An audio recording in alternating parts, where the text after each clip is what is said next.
Hey everybody, I'm Shane Ireland, coming to you from Ireland. I'm here with Glen Whelan at Peterson of Dublin in what I think is arguably the most fascinating, certainly my favorite department in the entire production area. This is grading. Good to have you back, Shane. Good to see you, man. Yeah. So tell us a little bit about grading.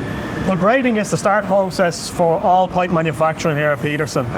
Once we finish in the pre-production area, the bowls come up to Willie.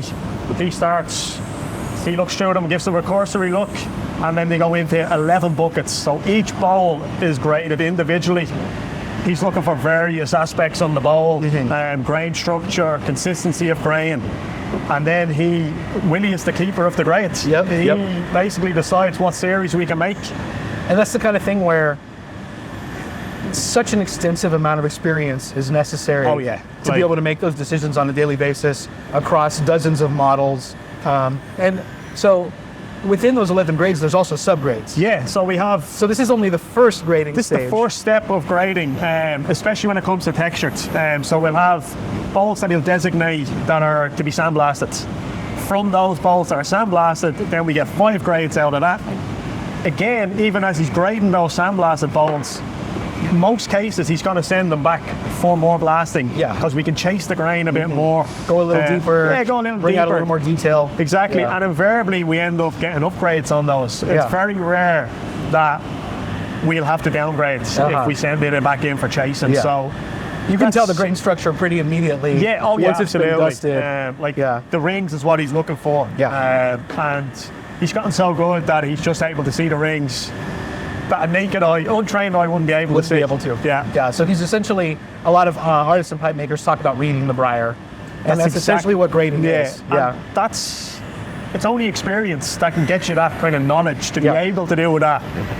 Because he's very quick at doing it, but he's quick because of the experience. There's also going to be certain finishes where you know that a certain density of the wood is going to take the finish a little differently, so you may not want to send certain bowls to certain finishes. Exactly. So like there's kind of a midpoint in the grading on smooths where we know they're going to be used for contrast stains, like our deluxe system dark smooth. We call it a black and white stain. So it's getting a darker undercoat first, and that's a very specific grade needed for that series. So that's kind of important in his thinking when he is grading, that he knows it's going to be contrast and we want the grain highlighting, and then you get that lovely consistent structure on the bowl, and it just lends itself to a really nice finish. So just like you're looking for horizontal rings when you're looking to grade a sandblasted pipe, the vertical grain structure varies a lot between something that could be a supreme or something that could be a contrast. Exactly, finish. But Willie has very high standards when it comes to grade per supreme. It's as one does. Exactly, and as it should, which is why we don't get a tremendous amount of supremes. It's perfect grain structure, totally flawless, but consistent grain structure as well. What's the average run size of one shape? When he's grading, it really depends on how it comes up from the bowl turning area. He's usually doing about 300-400 at a time. That can vary. Then sandblasting, the guys are able to sandblast about 80 to 100 bowls a day. So that's kind of keeping them moving in between the smooth grading. So usually his day looks like just grading a couple of buckets of bowls as they are coming up from bowl turning, and then he ends up then with the sub-grading at the end of the day where he has to do the stuff that's being sandblasted. I remember coming here a couple of years ago. This is usually my first stop in the factory, and I remember all of us being so excited because at that point there was a particular run of a shape. I think it was maybe 306, 304. It was one of the two sitters, and there was like 3 supremes. And that's an announcement. Like a 1% yield. That is announcement worthy. You got to see all these. You have to see it, and then you're kind of almost in disbelief. We need to check this to make sure. And they are. Sure enough, they're that good. They are. Sometimes you just get lucky, and then he could go 3,000 bowls across 10 shapes and wouldn't get a single one. So this is just Briar. Briar is a lottery. This is what we tell people. So often we kind of get asked, why would you make a rustic when you could have made a smooth? We can't. Nobody does it on purpose. Exactly, we'd all love to make smooth pipes all day long, but rustics is just part of factory pipe production. It's also, that 1% or less of the top Brier is kind of what makes the whole thing fun. As a pipe maker, as a collector, even as just an enthusiast, that rare sort of as close to perfection as it gets. Yeah, and then it's like all the pipes are shepherded with the same amount of care and attention in the factory, but when a Supreme is going around the factory, it's special. It's on a bed of roses. It's an occasion, yeah, exactly. Yeah.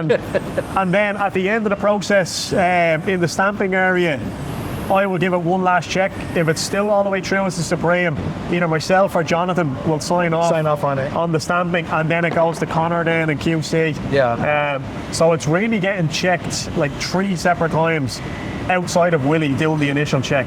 And even when he grades it as a Supreme, there's very often times that it goes through the factory and it won't be a Supreme after papering. Unfortunately, we get a sand spot or something will come up. So that's just got to cross your fingers the whole time. It's just par for the course. It's just the way it is. Yeah. I'm curious if there's anything, either a shape or a particular. Yeah, it would have to be a shape. I'm curious if there's anything that Willie either loathes grading or loves grading. Yeah, I'm sure. Like it's like anything. We all have parts of our job that we're like, no. But typically the smaller bowls is where we get better yields. Yeah. Because there's much less surface area. Like I think it'll be a day where we'll take a full page ad out in the national newspaper if we get a house pipe Supreme. Right. It's just not going to happen. It's not going to happen. Yeah. But it's just one of those things. It's again, it's a lottery. It's a natural resource. We predominantly use Eblichon, so again, like you're not getting the kind of hit that you'd get if you're using Plateau. Yeah. But that's just factory pipe manufacturing. How many people over the years have been responsible for grading there? So Willie currently, Kevin at the moment is in training for grading. My father has done it in the past. Yep. The other guy, Tony Whelan, who's done it, and then past and before that.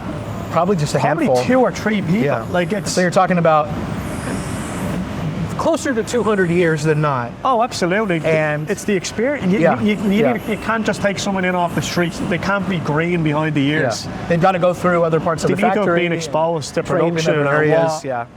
Pipe making is.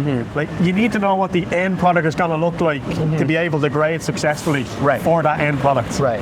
If you don't, you're just guessing. You're onto a loser. It's going to come back to you straight away. But that's insane. For as long of a history as Peterson has, you can basically count on one hand the number of people that have had enough experience to do this part of the job. And those highly specialised roles, like it rings true in other parts of production. We see it in mounting. Like there's direct links to Liam Larrigan, like just through Jason and David Blake.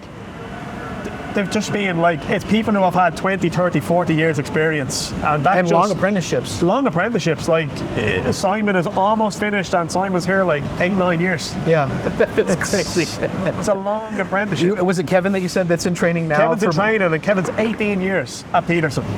18 years to start training in grading. Yeah. Well, like, Kevin has so much experience because Kevin is the kind of first step of the process in the factory. So he's held the bowls that Willie has graded. Yeah. So he's seen firsthand all the examples, what they should look like, what the grade structure should look like, why they have to be rusticated, why they've been sandblasted. So he's a perfect fit. It's still a lot of responsibility. Huge. Like you're basically the keeper of the heritage. Yeah. You're protecting the brand. Yeah. From making mistakes. Yeah. Because the guys follow a routine in the factory. The balls come down. They're trusting that Willie has done his job, which invariably he has, and it just passes all the way through then. It's a lot of trust. It's a lot of trust. Yeah. But I think that's all the guys down there. Everybody is a specialist in their area. We said this countless times. They're basically artisans within their own area, and that's grading is the same. Yeah. You have to be able to read the bar, as you say, and that's the skill and an art form in itself. Yeah. And not something you can put a fast track on. No. You just have to handle thousands and thousands of bowls. You're on the fast track to failure. If you try to fast track any training in any pipe manufacturing, it's just a fast track to failure. Probably bowl coating is what I would say. But even then, you still need training to know, like, not to be sloppy. I mean, Giacomo had me turning bowls pretty quick down there. Yeah, but we'll see how they grade out. I'll be curious to see the shaping on them. I've said it before, one of the most remarkable things to me about pipe production in general is there was a stage essentially of sorting the briar before they even get turned for size.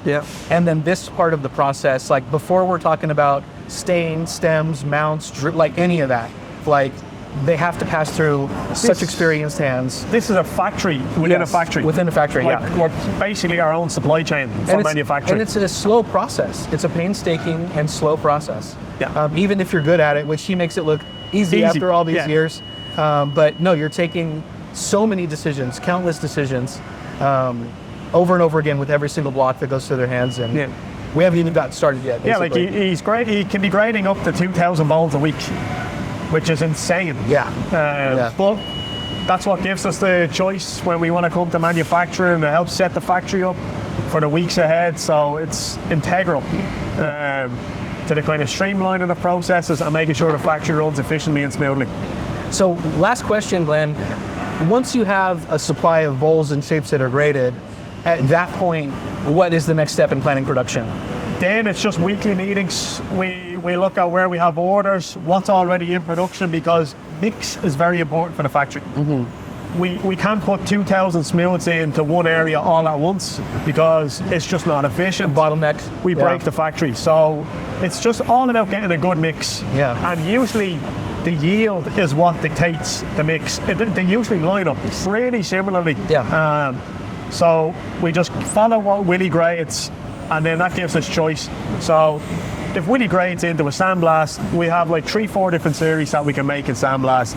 Likewise, the smooth grades, we have many different series depending on the grade it's using. So Willie's usually dictating what we're making, just by virtue of how he's grading. So we're kind of driven on a week-to-week basis. Even though we have plans for 6 months out, we know what we want to produce within a period, but it's how the grading dictates when we do that. What you're able to do, Incredible.